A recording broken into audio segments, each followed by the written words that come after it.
ಬೆನ್ನೆ ನೋವು ಮತ್ತೆ ನರ ಜಾಮ್ ಆಗಿದಾವಂತ್ರಿ. ಡಾಕ್ಟರ್ ಹತ್ರ ತೋರಿಸಿದ್ವಿ, ಎಲ್ಲೂ ನರ ಕಡಿಮೆ ಅಂದ್ರೆ ಬೆನ್ನಿನ ನರವ? ಇಲ್ಲಿ ನರ ಜಾಮ್ ಆಗ್ಯಾವ, ಹಂಗೆ ನಡಿಲಿಕ್ಕೆ ಬರುದಿಲ್ಲ. ಈಗ ನೋವಿಟ್ಟ ಅಮ್ಮ? ಈಗ ಬೆನ್ನು ನೋವು ಉಂಟು ತುಂಬಾ? ಎಷ್ಟು ಸಮಯ ಆಯ್ತು? ಇದು ಆಗಿ 3 ತಿಂಗಳಾಯ್ತು ನರ ಜಾಮ್ ಆಗಿ. ಡಾಕ್ಟರ್ ಹತ್ರ ತೋರಿಸಿದೆ, ಎಲ್ಲೂ ಕಡಿಮೆ ಆಗಿಲ್ಲ. ಒಂದು 7-8 ಡಾಕ್ಟರ್ ಹತ್ರ ತೋರಿಸಿದೆ. ಹೌದಾ? ತಮ್ದು ನೋಡಿದ್ವಿ, ಇದು ಇಲ್ಲಿ ಆರಾಮ ಆಗ್ತದ. ಎಲ್ಲಿಂದ ಬಂದದಮ್ಮ? ಧಾರವಾಡ. ಧಾರವಾಡ. ನಾನು ಜಾಬ್ ಮಾಡ್ತೀನಿ, 4 ತಿಂಗಳಾತ ಡ್ಯೂಟಿ ಹೋಗಿಲ್ಲ. ಹೌದು, ಇದರಿಂದಾಗಿ. ಆಮೇಲೆ ಬಾಡಿ ಒಳಗೆ ನೀರು ಸ್ಟಾಕ್ ಆಗ್ಯದಂತ. ಈಗ ಯೇಸು ಫ್ರೀ ಮಾಡ್ತಾ ನಂಬ್ತೀರಮ್ಮ? ನಂಬ್ತೀನಿ. ತಂದೆ ದೇವರೇ, ಯೇಸುವಿನ ನಾಮದಲ್ಲಿ ಪವಿತ್ರಾತ್ಮನ ಸಹಾಯದೊಂದಿಗೆ ಕರ್ತನ ಪಾದಕ್ಕೆ ಬಂದಿದ್ದೇನೆ.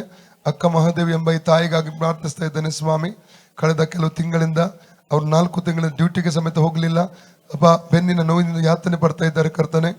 ಮತ್ತೆ ಅವರ ಶರೀರದಲ್ಲಿ ನೀರು ತುಂಬಿದೆ ಎಂಬುದಾಗಿ ಕೂಡ ಡಾಕ್ಟರ್ ಹೇಳಿದ್ದಾರೆ. ಆ ತುಂಬಿದ ನೀರು ಒಣಗಿ ಹೋಗಲಿ.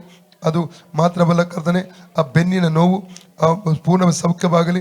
ನರಗಳು ಜಾಮ್ ಆದದ್ದು ಅದು ರಿಲೀಸ್ ಮಾಡ್ತಾ ಫ್ರೀ ಮಾಡ್ತಾ ಇದ್ದೇನೆ. ನರಗಳು ನಾರ್ಮಲ್ ಆಗಲಿ, ನರಗಳು ನಾರ್ಮಲ್ ಆಗಲಿ. ಸೊಂಟದ ವೇದನೆ ಬಿಟ್ಟು ಹೋಗಲಿ, ಆ ಬೆನ್ನಿನ ವೇದನೆ ಬಿಟ್ಟು ಹೋಗಲಿ. ಔಟ್, ಫ್ರೀ ಆಗಲಿ. ರೋಗದ ಪಕ್ಷಕ್ಕೆ ಹೊರಗೆ ಬಾ. ಔಟ್, ಔಟ್ ಇಂದ ಫ್ರೀ ಆಗಲಿ. ಈ ತಾಯಿ ಫ್ರೀ ಆಗಲಿ. ಕರ್ತನ ಯೇಸು ಕ್ರಿಸ್ತನ ಬಾಸುಂಡಗಳ ಮೂಲಕ ಈ ತಾಯಿ ಗುಣವಾಯಿತು. ಕರ್ತನ ಯೇಸು ಕ್ರಿಸ್ತನ ಬಾಸುಂಡಗಳ ಮೂಲಕ ಈ ತಾಯಿ ಗುಣವಾಯಿತು. ಕರ್ತನ ಯೇಸು ಕ್ರಿಸ್ತನ ಬಾಸುಂಡಗಳ ಮೂಲಕ ಈ ತಾಯಿ ಗುಣವಾಯಿತು. ಕರ್ತನ ಯೇಸು ಕ್ರಿಸ್ತನ ಬಾಸುಂಡಗಳ ಮೂಲಕ ಈ ತಾಯಿ ಗುಣವಾಯಿತು. ಕರ್ತನ ಯೇಸು ಕ್ರಿಸ್ತನ ಬಾಸುಂಡಗಳ ಮೂಲಕ ಈ ತಾಯಿ ಗುಣವಾಯಿತು. ಕರ್ತನ ಯೇಸು ಕ್ರಿಸ್ತನ ಬಾಸುಂಡಗಳ ಮೂಲಕ ಈ ತಾಯಿ ಗುಣವಾಯಿತು. ಕರ್ತನ ಯೇಸು ಕ್ರಿಸ್ತನ ಬಾಸುಂಡಗಳ ಮೂಲಕ ಈ ತಾಯಿ ಗುಣ ಫ್ರೀ ಇಂದ ನೇಮ್ ಆಫ್ ಜೀಸಸ್. ಈಗ ನೋಡಿ ಅಮ್ಮ, ಬಗ್ಗೆ ಏನ್ ಮಾಡ್ಲಿಕ್ಕೆ ಆಗ್ತದೆ ಮಾಡಿ.